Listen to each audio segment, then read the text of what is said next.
Assalamualaikum warahmatullahi wabarakatuh. Bismillahirrahmanirrahim. Innal hamdalillah nahmaduhu wa nasta'inuhu wa nastaghfiruh wa na'udzu billahi min shururi anfusina wa min sayyiati a'malina man yahdihillahu fala mudilla lahu wa man yudlil fala hadiya lahu wa asyhadu an la ilaha illallah wahdahu la syarika lah wa asyhadu anna Muhammadan abduhu wa rasuluh. Summa amma ba'd. Ikhwah, coba bismillah. Dan juga akhwat sekalian, baik yang online ataupun yang offline, yang insyaallah dirahmati oleh Allah Subhanahu wa taala.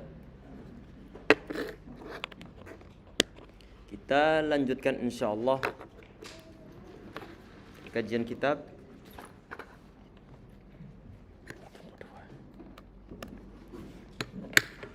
Umdatul Ahkam. Semoga yang akan kita bahas diberikan manfaat dan juga diberikan keberkahan oleh Allah Subhanahu wa taala insyaallah. Amin ya rabbal alamin. Yang kita bahas untuk malam ini ya ikhwah, ini adalah hadis yang ke-10 insyaallah. An-Nu'aimin al-Mujmir an Abi Hurairah radhiyallahu anhu. Ini di kitab yang kita pakai ini adalah halaman 75. Ini hadis yang ke-10.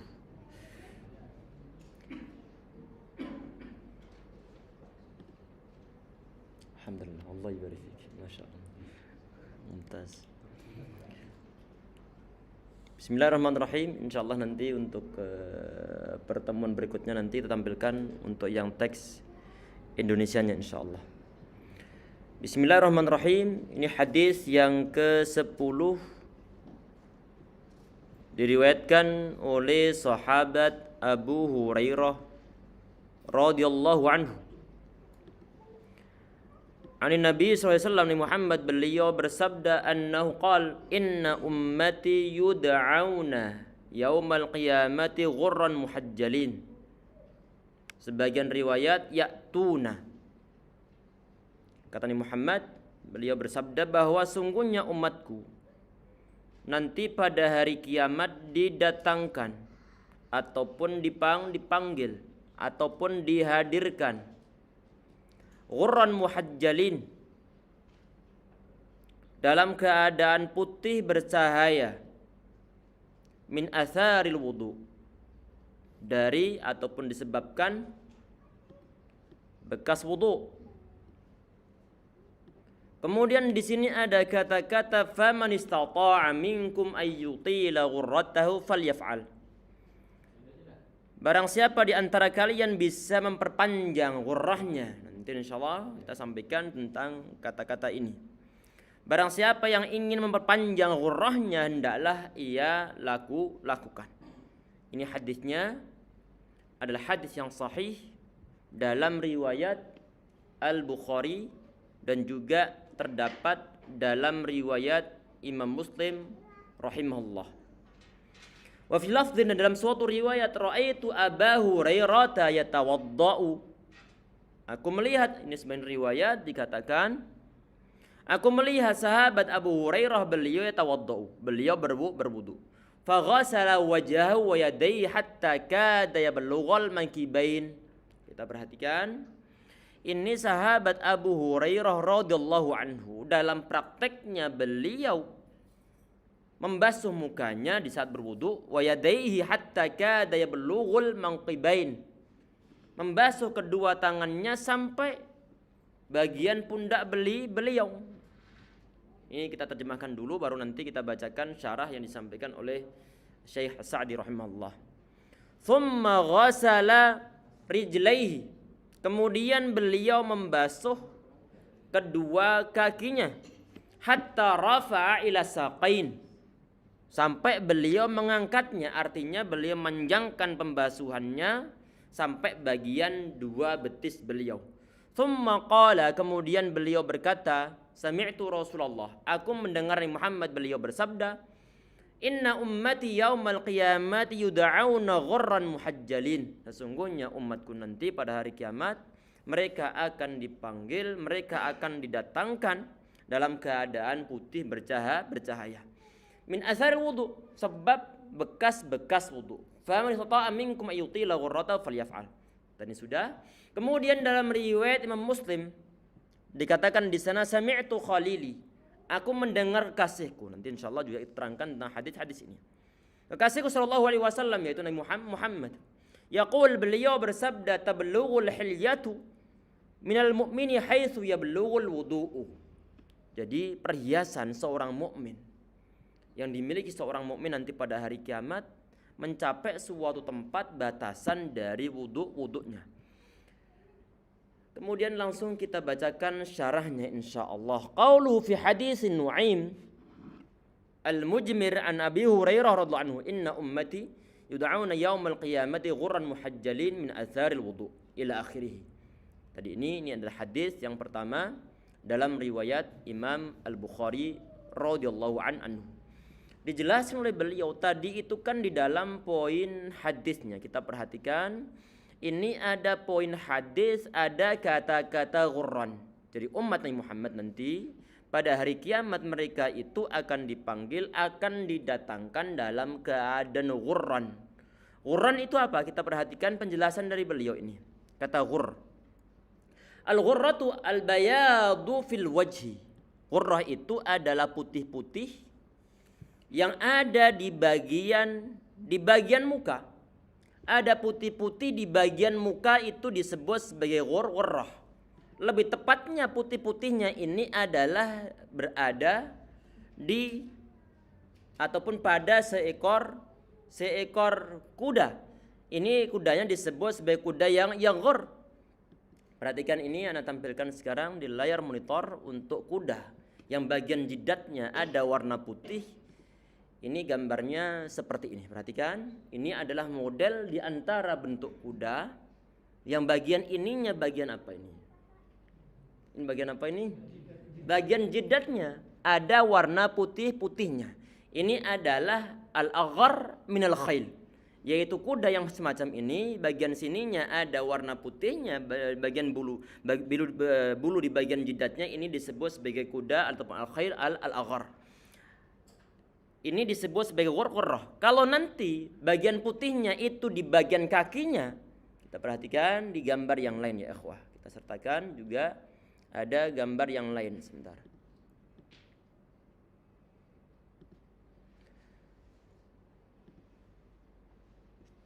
Ini tadi. La haula wala quwwata illa billah.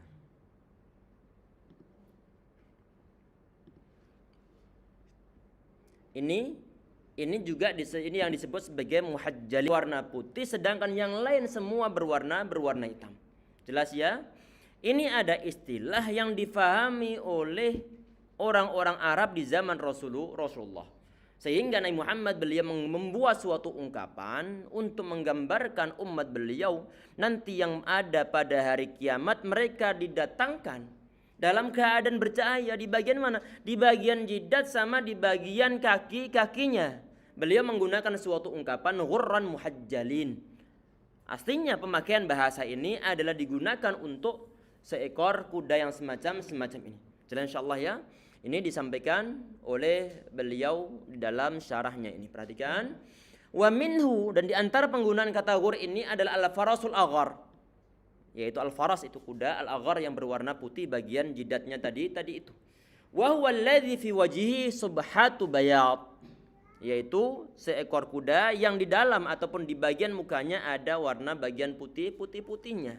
Ada yang mengatakan kalau ini sebagian orang yang menggunakan bahasa kuda yang bagian jidatnya itu berwarna hitam, aslinya terdapat banyak istilah. Kita perhatikan ya ikhwah, ini sekedar untuk perluasan penambahan wawasan. Kita perhatikan ini. Berbagai macamnya.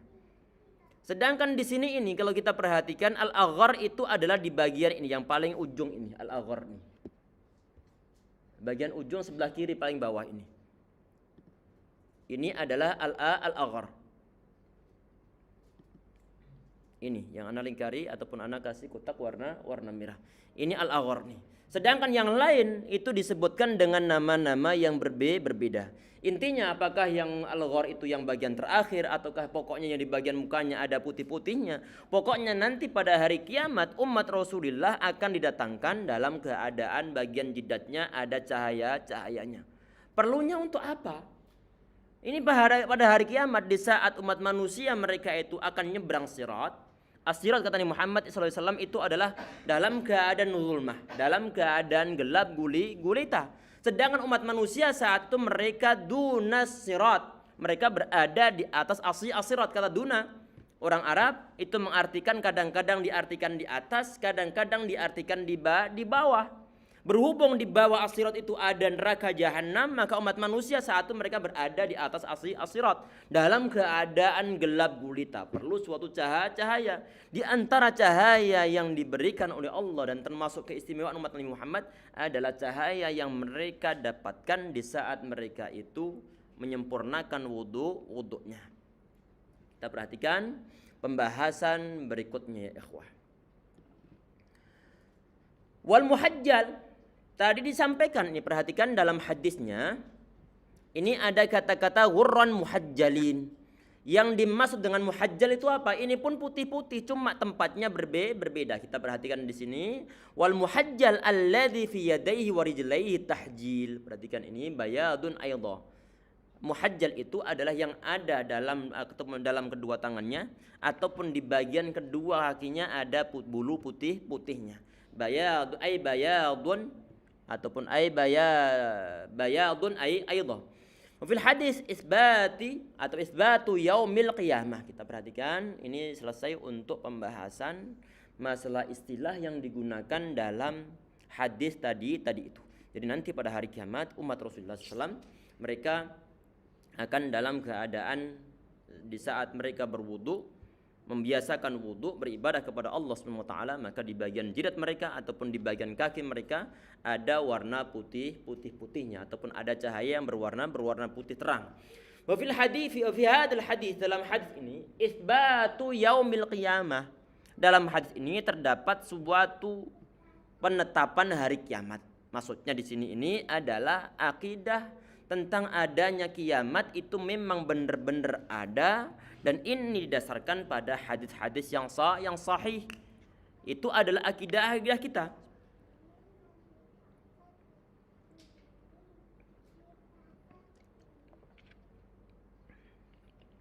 Dan ini harus hukumnya untuk kita imani. Hari kiamat memang benar-benar ada. Dan efek yang ditimbulkan kalau seandainya ada sebagian umat manusia dia tidak mengakui hari kiamat ataupun tidak mengakui tentang yaumul ba'tsi, setelah semua umat manusia mereka meninggal, semua makhluk hidup semua meninggal illa masya Allah, kecuali yang dikehendaki oleh Allah Subhanahu wa taala untuk hidup, maka semuanya akan mati. Kalau mereka atau sebagian umat manusia mereka tidak percaya tentang adanya hari kiamat, maka wailun lil mukadzibin, celakalah bagi orang-orang yang mendustakannya. Alladzi yukadzibuna biddin, yaitu orang-orang yang mendustakan hari kiamat. Mereka adalah orang-orang yang celaka. Karena jelas-jelas bahwa tadi itu dalam hadisnya Nabi Muhammad beliau mengatakan yu'ta ummati atau inna ummati yu'ta yaumal qiyamati ataupun yud'auna yaumal qiyamati ghurran muhajjalin. Pada hari kiamat nanti umatku akan didatangkan. Ini hadisnya adalah hadis yang sahih. Wajib hukumnya untuk mengimani bahwa kiamat itu ada. Kalau mereka mendustakan maka wailun lil mukadzibin, celakalah bagi orang-orang yang mendustakan kiamat. Alladzina yukadzibuna biyaumiddin wa may yukadzibu bihi illa kullu mu'tadin atsim. Tidaklah ada yang mendustakan kecuali orang-orang yang mereka itu adalah yang melampaui batas lagi mereka berdosa. Idza tutla alaihi ayatuna qala asatirul awwalin. Di saat ayat-ayat kami dibacakan, mereka mengatakan asatirul awalin, ini adalah dongengan orang-orang terdahulu. Kata-katanya kok persis dengan sebagian kata-kata yang diucapkan oleh beberapa hari yang lalu ataupun beberapa pekan yang lalu. Ada sebagian orang oknum terkenal dia bilang bahwa isi kitab-kitab suci termasuk Al-Quran berarti dikatakan bahwa itu adalah dongeng-dongeng umat-umat masa lalu. Ini pun dikatakan oleh orang-orang yang mendustakan hari kiamat. Semoga Allah memberikan hidayah kepada orang tersebut insyaallah. Amin ya rabbal alamin. Berhubung mereka itu ataupun sebagian di antara umat manusia mendustakan hari kiamat, maka nanti efek yang ditimbulkan lagi ataupun nanti balasannya adalah pada hari kiamat mereka akan tidak mungkin bisa diberikan nikmat berupa melihat Allah Subhanahu wa taala. Summa innahum lasalul jahim. Mereka akan dimasukkan dalam neraka jahim. Artinya wajib di sini ya ikhwas sekalian, ini hari kiamat itu ada dan ini adalah akidah kita. Wajib untuk kita tanamkan dalam hati, hari kiamat itu akan ada dan semua umat manusia setelah mereka semua dibinasakan, diwafatkan, dibuat meninggal semua oleh Allah Subhanahu wa taala, nanti mereka akan dibangkitkan lagi oleh Allah Subhanahu wa taala. Ini juga terdapat di dalam ayat-ayat yang lainnya bal kadzdzab bis-saa'ati wa atadna liman kadzdzaba bis-saa'ati sa'ira. Jadi orang-orang ini mendustakan hari kiamat dan kami kata Allah Subhanahu wa taala menyediakan orang-orang yang mendustakan hari kiamat disediakan api yang menyala-nyala bagi mereka. Mereka ini siapa? Orang-orang yang mendustakan hari kiamat. Wa an-sa'ata atiyatun la raiba fiha wa anna Allah yab'atsu man fil qubur. Sesungguhnya hari kiamat itu benar-benar akan datang. Dan juga nanti pada hari kiamat Allah akan membangkitkan orang-orang dari kuburan-kuburan mereka. Ini adalah akidah Ahlussunnah wal Jamaah, akidah umat Islam percaya bahwa hari kiamat itu benar-benar ada. Sehingga orang-orang yang mendustakan hari kiamat ini mereka dihukumi secara ijma' oleh para ulama bahwa mereka adalah orang-orang yang kafir. Nauzubillah. Kemudian yang di poin berikutnya wafihi di sini maksudnya adalah dalam kandungan hadis tersebut. Ada kesimpulan di antaranya disampaikan oleh beliau wafihi fadilatu hadhil ummah. Dan di dalam hadis ini ada fadilatu hadhil ummah, ada keutamaan umat ini. Mana letak kata-katanya kok mengatakan bahwa hadis ini yang berisi tentang nanti ada sebagian umat pada hari kiamat yaitu umat Rasulullah SAW yang diberikan keistimewaan ghurran muhajjalin. Ini ya ikhwas sekalian. Ini berarti umat Rasulullah sallallahu alaihi wasallam berdasarkan hadis ini mereka mendapatkan keistimewaan bahwa mereka itu nanti pada hari kiamat akan diberikan cahaya di bagian jidatnya dan juga di bagian kaki-kakinya. Sebab apa? Sebab adanya wudhu yang biasa mereka lakukan. Di antara dalil yang digunakan oleh para ulama untuk mengatakan bahwa ini adalah hanya dikhususkan untuk umat Rasulullah saja. Berarti umat-umat sebelum Rasulullah mereka tidak mendapatkan keistimewaan ini. Di antara dalil yang mereka digunakan oleh para ulama adalah tentang peristiwa Nabi Muhammad SAW. Beliau itu nanti pada hari kiamat di saat padang mahsyar, Nabi Muhammad itu menghalau sebagian umat manusia ataupun nanti ada malaikat yang menghalau sebagian umat di saat mereka itu mau meminum telaga Kautsar milik Rasulullah. Yang umatnya Nabi Muhammad mereka dibiarkan untuk minumnya. Yang bukan umat beliau ataupun nanti yang sebagian umat beliau cuma ahdatsu, mereka membuat suatu hal-hal yang baru dalam agama yang tidak diajarkan oleh Muhammad, mereka tidak akan bisa minumnya sehingga mereka pun akan dihalau oleh malaikat tersebut. Saat ditanya Rasulullah untuk bisa membedakan apakah itu umat beliau ataukah umat-umat sebelumnya, ini bagaimana? Nabi Muhammad SAW beliau mengatakan, lakum si man laysa li ahadin ghairikum. Kalian itu punya tanda yang tidak dimiliki oleh umat-umat selain kalian.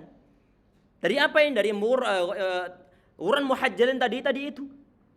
Dari bagian wuduknya yang bagian jidat sama bagian kakinya ada cahayanya. Tariduna alayya ghurran muhajjalin. Ini kata beliau dalam suatu hadis yang sahih dalam riwayat Imam Muslim. Berarti ini adalah keistimewaan umat Rasulullah sallallahu alaihi wasallam. Wa fadilatil wudu wa annahu khasun bihim, dan juga ada fadilah wudu, keistimewaan wudu yang perlu kita sampaikan di sini ya ikhwas sekalian. Ini ada fadilah wudu. Fadilah wudu, keistimewaan ataupun keutamaan wudu yang dimiliki oleh umat Rasulullah sallallahu alaihi wasallam, di antaranya terdapat dalam hadis-hadis ini. Ataupun juga sebagian hadis yang lainnya dikatakan dalam sebuah hadis yang sahih dalam riwayat Imam Muslim, at-tahuru syatrul iman, bahwa kesucian itu adalah sebagian dari iman. Di antara kesucian tersebut itu adalah adanya wudu yang disyariatkan terhadap umat Islam.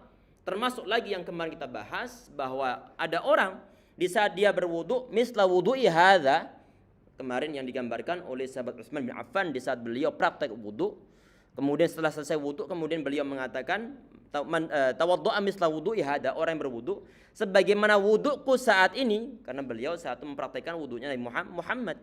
Tsumma qala man tawaddu'a hakadza ghufira lahu ma taqaddama min dzambi, maka dosa-dosanya akan diampuni oleh Allah Subhanahu wa taala. Ini fadilah wudu. Termasuk di antaranya lagi yang terdapat dalam hadis yang sahih dalam riwayat Muslim adalah man tawaddu'a al-wudu'a kharajat khatayahu, ataupun man tawaddu'a fa ahsana wudu'ah. Barang siapa yang berwudu kemudian dia menyempurnakan wudunya, kharajat khatayahu min jasadihi, maka kesalahan-kesalahannya akan keluar dari jasadnya, hatta takhruja min tahti asfarihi, sampai juga nanti sebagiannya keluar dari tetesan dari ujung jari jemarinya. Ini ada di antara keistimewaan wudu. Dan juga hadis yang lainnya nih Muhammad beliau mengatakan bahwa wala yuhafidhu al wudu'i illa mu'min, dan tidaklah ada yang menyempurnakan wudu kecuali orang beriman. Ini berarti termasuk predikat keutamaan dari suatu wudu. Termasuk lagi adalah nanti pada hari kiamat, nanti tadi yang dibacakan dalam ataupun di awal hadisnya, ada tablughul hilyatu minal mu'mini haitsu yablughul wudu. Jadi nanti pada hari kiamat perhiasan seorang mukmin itu nanti akan sampai kepada batas wudunya dia. Itu udah diantara fadilah wudu. Wa annahu khasun bihim, dan sungguhnya ini adalah khusus untuk mereka. Perhatikan ya ikhwas sekalian. Ini perlu ada yang dijelaskan dalam hal ini. Dalam hal apa? Di situ ada kata wa annahu khasun bihim. Dan sesungguhnya dia ini adalah khusus untuk mereka, yaitu umat Rasulullah. Ulama ataupun sebagian ulama mengatakan bahwa yang dimaksud dengan khasun bihim di sini bukanlah wudunya, tapi adalah keistimewaan umat Rasulullah di saat nanti pada hari kiamat mereka ada cahaya di bagian jidat ataupun di bagian kedua kakinya ataupun kedua tangannya. Jadi yang khusus untuk mereka ini sebagian ulama, dan yang anda ketahui ini adalah pendapat dari mayoritas ulama, ini adalah yang dimaksud dengan wa annahu khasun bihim, ini adalah keistimewaan yang berupa cahaya tadi itu. Bukan wudunya, karena wudu sebelum Nabi Muhammad pun sudah ada syariatnya di zaman-zaman sebelum Rasulullah sallallahu alaihi wasallam. Walaupun toh mungkin cara prakteknya beda dengan yang dipraktekkan Rasulullah, tetapi syariat berkaitan dengan wudu itu ada. Mungkin antum pernah mendengar tentang Juraij. Tentang Juraij pernah mendengar? Yang dalam kisahnya ada bayi yang bisa bicara. Pernah mendengar ya? Kan dia diseret-seret dibawa keliling oleh kaumnya. Karena itu dulu telah berzina dengan seorang perempuan yang sampai hamil. Ini sebelum beliau nyolek perut si bayi. Kan beliau tawaddo'a, disebut dalam hadis-hadisnya. Tawaddo'a wa shalla, wudu ataupun fasalla, kemudian dia salat. Ini Juraij, ini terjadi di zaman apa? Di zaman Bani Israel, Allahu a'lam kapan terjadinya. Intinya adalah terjadi sebelum zaman Rasulullah sallallahu alaihi wasallam. Jelas ya? Artinya wudu walaupun mungkin prakteknya berbeda, syariahnya berbeda, cuma prinsip wudu itu telah ada. Prinsip wudu itu telah ada. Termasuk di antaranya Ada tadi itu Juraid setelah berwudu, kemudian dia sholat, kemudian dia baru mencolek perut si bayi. Setelah dicolek kemudian si bayi bisa bicara. Ada sekitar 5 ataupun 4, sebagian mengatakan sampai 7 bayi yang bisa bicara saat mereka masih kecil. Termasuk Nabi Isa alaihissalam, termasuk ada yang terdapat dalam kisah Ashabul Ukhdud yang mau ditemplungkan dalam kobaran api. Saat ibunya menggendongnya dalam keadaan ragu-ragu ini, saat mereka mau ditemplungkan dalam kobaran api, ragu-ragu, si bayi mengatakan bahwa ya ummi, sesungguhnya engkau berada dalam kebenaran. Setelah yakin begitu baru kemudian ibunya nyemplung dalam kobaran api. Karena disuruh nyemplung oleh siapa? Oleh raja yang zalim, yang kafir kepada Allah Subhanahu wa taala. Kita kembali bahasanya ikhwas sekalian, bahwa di sini ini syariah wudu itu ada, dan juga pernah ada suatu hadis tentang masalah kisah siapa? Kisah dari Sarah. Sarah yaitu istri Nabi Ibrahim alaihissalam. Saat mau digoda-godain oleh raja tersebut, raja di zaman Nabi Ibrahim alaihissalam, dia berwudu terlebih dahulu baru kemudian sholat. Artinya wudu ini sudah ada di zaman-zaman sebelum Rasulullah. Berarti kalau wudu sudah ada di zaman Rasulullah, sudah ada sebelum zaman Rasulullah, maka wudu ini bukan menjadi kekhususan umat Rasulullah sallallahu alaihi wasallam. Terus khususnya apa? Kekhususannya adalah berkaitan tentang masalah cahaya yang ada di bagian jidat ataupun berada di bagian kaki ataupun tangan umat Islam. Jelas insyaallah ya. Jadi ya ikhwah, bahwa sebagian syariah Rasulullah itu telah ada sebelumnya, termasuk syariah yang berkaitan tentang salat. Ada perkataan Nabi Isa alaihissalam yang digambarkan dalam Al-Quran ataupun disampaikan oleh Allah Subhanahu wa taala, wa awsani bis salati waz zakati ma dumtu hayya. Allah memberikan wasiat, memberikan nasihat kepadaku untuk apa? Untuk melaksanakan salat, untuk melaksanakan zakat.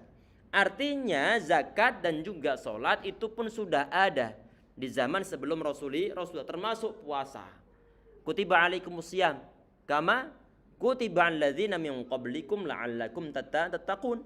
Termasuk puasa juga sudah ada di zaman sebelum Rasulullah sallallahu alaihi wasallam. Termasuk tadi itu adalah masalah wudu. Sudah ada di zaman Rasulullah sallallahu alaihi wasallam. Oleh karena itu, mayoritas ulama mengatakan bahwa yang dimaksudkan dengan khasun bihim min khususiyati ummati Rasulillah, termasuk khususan umat Nabi Muhammad, itu adalah yang ghurran muhajjalin tadi itu, bukan wudunya, karena wudu sudah ada sebelum Rasulullah sallallahu alaihi wasallam. Jelas insyaallah ya. Kemudian di bagian berikutnya ya ikhwah, tadi itu di dalam hadisnya terdapat kata-kata min atharil wudu ataupun min atharil wudu. Ini min atharil wudu, dari ataupun sebab bekas-bekas wudu. Pertanyaannya, apakah semua umat Islam saat ini mereka berwudu ataukah tidak? Belum tentu. Orang yang ngaku diri mereka Muslim, Islamnya sekedar Islam KTP. Sebagian di antara umat Islam saat ini mereka ngeklaim saat ditanya agamamu apa? Agamaku Islam. Ente sholat? Enggak. Kalau sholat enggak, bagaimana mungkin dia berwudu? Jelas ya, berarti orang-orang yang tidak sholat, otomatis dia tidak akan berwudu. Kalau dia tidak berwudu, maka keistimewaan ini tidak akan dia dapatkan. Jelas ya, karena dikatakan oleh Muhammad min atharil wudu, ataupun dalam sebagian riwayat atharil wudu, bekas ataupun sebab bekas berwudu. Artinya orang-orang yang tidak sholat, otomatis dia itu juga tidak berwudu, maka dia tidak mendapatkan suatu keistimewaan ini. Oleh karena itu ya ikhwas sekalian, maka kita ini perlu untuk terus mengingatkan anak-anak kita masalah sholat mereka, masalah wudhu mereka. Kita perhatikan apakah benar, sudah benar ataukah belum. Ada sebagian di antara mereka ngasal saja, basah itu pun gak rata, sehingga perlu untuk diingatkan apakah wudhu mereka, ataupun perlu kita lihat mereka wudhunya sempatkan. Jangan sampai nanti mereka dewasa sedangkan wudhunya masih kacau balau. Kemudian yang poin berikutnya, walamma kana al-wudu' min wada'ah wa huwa an-nur. Wudu itu diambil dari kata wada'ah. Wada'ah ataupun ad-dau' itu artinya adalah nur, adalah cahaya. Kana nuran lahum yaumal qiyamati fi wujuhim wa aydihim wa arjulihim.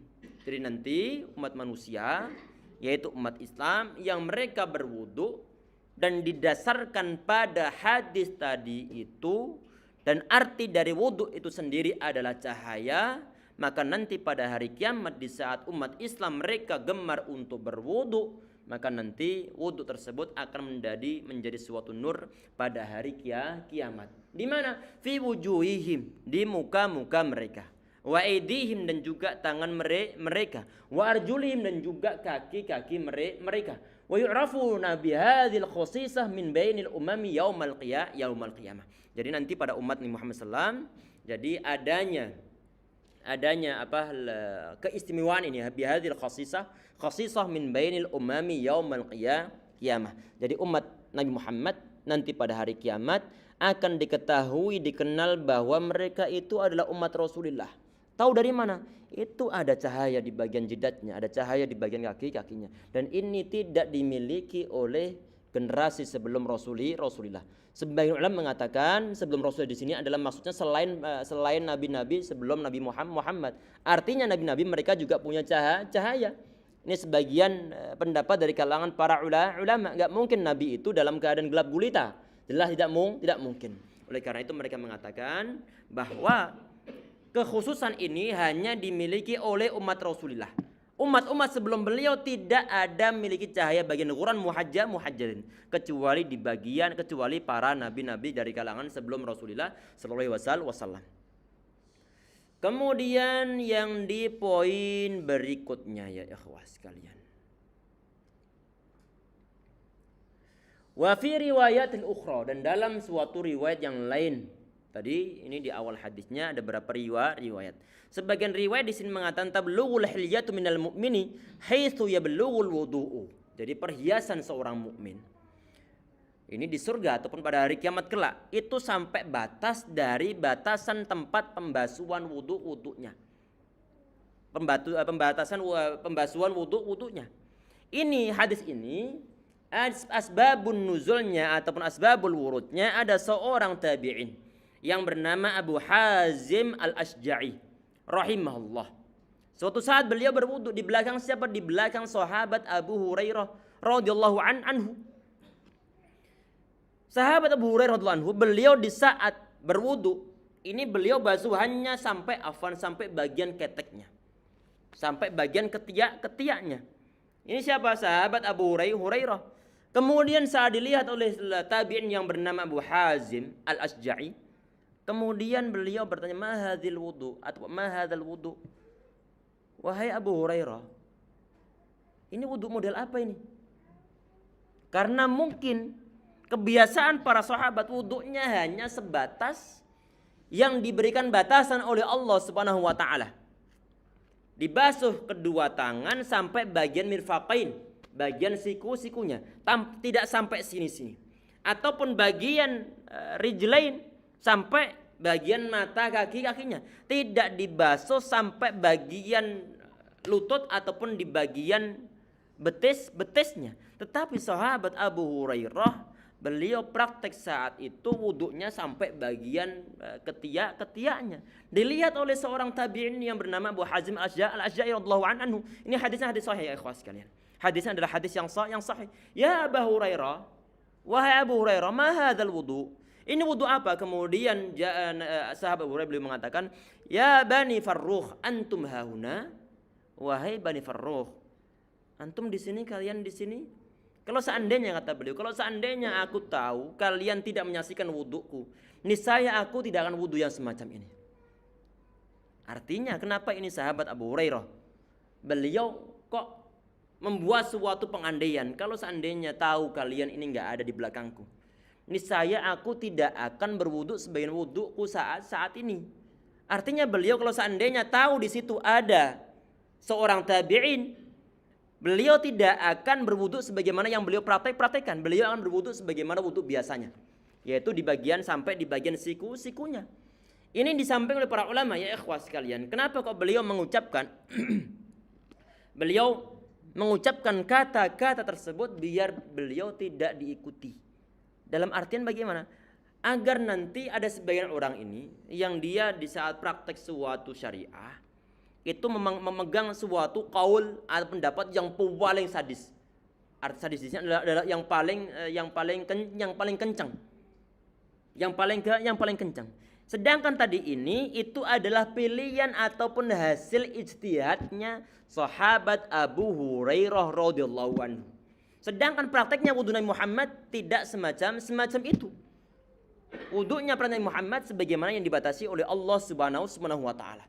Kalau ditanyakan ini kenapa sahabat Abu Hurairah kok beliau sampai mempertimbangkan membuat suatu ijtihad sampai dilebihkan? Karena pengennya beliau sahabat Abu Hurairah radhiyallahu anhu cahaya beliau panjang sampai di bagian atas. Bukan sekedar sampai sini saja, tapi sampai bagian atas. Sehingga sebagian ulama ya ikhwasian antum perhatikan di sini. Di bagian riwayat hadisnya ini ada kata-kata faman istata'a minkum ayutila ghurratahu falyaf'al. Perhatikan di sini. Ini ada kata-kata di akhir hadisnya. Faman istata'a minkum ayyutila ghurratahu falyaf'al. Barang siapa di antara kalian yang bisa ataupun ingin memanjangkan ghurrahnya, maka hendaklah dia lakukan. Ini perkataan siapa? Sebagian ulama ini adalah mudraj. Hadisnya hadis mudraj. Ada sebagian perkataan dari perawi hadis ini, yaitu sahabat Abu Hurairah yang beliau ucapkan, dan itu bukan termasuk sabdanya Nabi Muhammad SAW. Sebagian ulama mengatakan hadis ini yang di bagian faman istata'a minkum ayyutila ghurratahu itu ini adalah perkataan dari sahabat Abu Hurairah, bukan sabda Rasulullah SAW. Jelas ya? Sehingga ini disampaikan oleh sebagian ulama ini adalah ada idraj, ada sisipan perkataan dari sahabat Abu Hurairah. Maksudnya untuk apa? Maksudnya bukan untuk memalsukan suatu hadis, tapi maksudnya adalah untuk memberikan suatu komentar dari sabdanya Nabi Muhammad. Ada sebagian hadis, ada sebagian perkataan di sela-sela ataupun dituliskan di antara serintetan hadis-hadisnya. Maksudnya adalah kadang-kadang untuk menerangkan arti dari kata-kata yang digunakan oleh Rasulullah SAW ataupun digunakan oleh para sahabat dalam menerangkan tentang Nabi Muhammad. Misalnya tentang masalah wahyu pertama yang diturunkan oleh Allah SWT. Ada riwayat hadis yang sangat panjang diriwayatkan oleh Aisyah radhiyallahu anha. Di antara bahasa yang beliau gunakan adalah wa huwa yatahannats fil Hira. Nabi Muhammad SAW sebelum beliau mendapatkan suatu wahyu, beliau itu bertahannus fil Hira, di dalam gua Hira. Kemudian di dalam ataupun setelah kata-katanya yatahannats diberikan kurung ayyata'abbad, arkadah. Kata ayyata'abbad ini bukanlah perkataan dari Aisyah radhiyallahu anha, tapi perkataan dari generasi setelah beliau yang memberikan suatu penjelasan arti dari kata tahannus. Jelas ya, inilah yang disebut sebagai idraj. Disebut sebagai idraj. Tadi ini ya ikhwas sekalian, sebagian ulama mengatakan bahwa praktek untuk memanjangkan ghurrah itu adalah hasil dari ijtihad, pertimbangan dari sahabat Abu Hurairah radhiyallahu anhu. Kita perhatikan di sini tablughul hilyatul mu'mini haitsu yablughul wudu. Jadi perhiasan ini dalam riwayat yang lain, perhiasan dari seorang mukmin nanti pada hari kiamat ataupun saat dia berada di surga itu adalah mencapai batasan dari wudunya dia. Kalau batasan dari wudu, maka nanti pada hari kiamat orang-orang Islam, seorang mukmin baik laki-laki atau perempuan diberikan perhiasan oleh Allah Subhanahu wa taala sejauh ataupun sepanjang bagian yang dibasuh dalam wudunya. Dan sahabat Abu Hurairah beliau ingin mendapatkan kelebihannya, sehingga kemudian beliau memanjangkan nurah beliau. Di sini ya ikhwah sekalian, berarti disimpulkan bahwa nanti pada hari kiamat orang laki-laki ataupun perempuan mereka mendapatkan suatu perhiasan dari Allah Subhanahu wa taala. Baik perhiasannya berupa emas min asawir min fiddah, dari berupa perak, ataupun berupa zahab, ataupun berupa lu'lu'. Berarti ini sebagaimana yang difirmankan oleh Allah Subhanahu wa taala, wa hullu asawir min fiddah. Mereka ini akan dipakaikan oleh Allah Subhanahu wa taala dari gelang-gelang ataupun perhiasan yang terbuat dari fiddah atau min zahabin wa lu'lu'a. Sebagian ayat perhiasannya berupa zahab, emas ataupun lu'lu'. Kok laki-laki mendapatkan emas juga? Bukannya emas itu haram bagi kaum laki-laki. Yang diharamkan itu adalah untuk laki-laki di saat mereka hidup di dunia. Sedangkan di saat di akhirat mereka mendapat suatu keistimewaan. Keistimewaan ini mendapat perhiasan dari Allah Subhanahu wa taala. Di sana Muhammad SAW beliau didatangkan ada perak, ada emas dan juga ada sutra. Nabi Muhammad kemudian meletakkan harirnya, sutranya ditaruh sebelah kanan, kemudian yang sebelah kiri beliau meletakkan emasnya. Kemudian beliau mengatakan inna hadaini haramun ala dzukuri ummati. Sesungguhnya dua barang ini itu diharamkan atas laki-laki dari kalangan umatku. Ini hadisnya dalam riwayat Abu Dawud, disahihkan, dihasankan oleh Imam An-Nawawi rahimahullah. Ulama kontemporer saat ini termasuk Syekh Al-Albani rahimahullah, beliau mengatakan bahwa hadisnya adalah hadis yang sahih. Intinya ya ikhwah, bahwa nanti umat Rasulullah SAW beliau itu mendapatkan perhiasan nanti pada hari kiamat, ataupun nanti saat mereka berada di dalam surganya Allah Subhanahu wa taala. Sudah azan? Kita cukupi sekian insyaallah ya ikhwah. Nanti untuk pertemuan berikutnya insyaallah kita bahaskan tentang pendapat para ulama yang lebih utama itu nanti apakah dibasuh sampai hanya sekedar sampai siku ataukah sampai melebihi siku. Nanti insyaallah kita bahas ikhtilaf, perbedaan pendapat dari kalangan para ulama.